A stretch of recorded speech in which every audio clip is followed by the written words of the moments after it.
Çekme beni sen. Ha, kendin mi? 5 kilo hamur daha yeni bitti.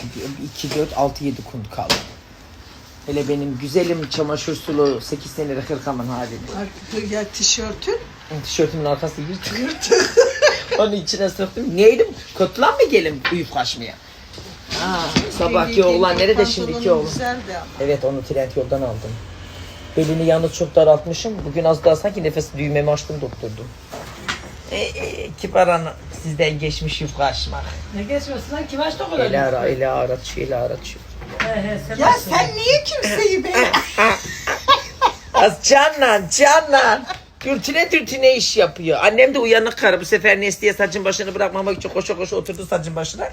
Diyor ki Neslihan hep saçı önüne oturuyor diyor. Orada diyor yaltaklanıyor yalandan diyor. Nankörsünüz siz ya.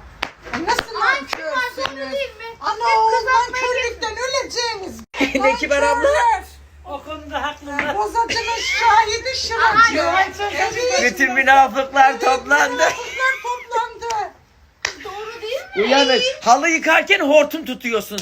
Yufka açarken saçın Tabii. başına geçiyorsun.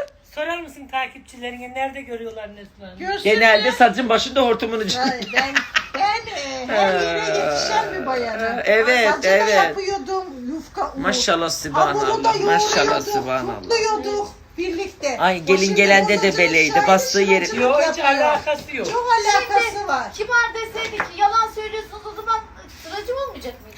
Senin en son yufka açtığın neresi biliyor musun? Seninle beraber bahçede yufka yaparken ikimiz. Ya şimdi kim açıyor? Orada da ya, o tutturduk artık seni de oraya. Ya Kadir ne kadar Elini aldı bir başarılı. bardak, ayaklarını uzattı. Haydın bam.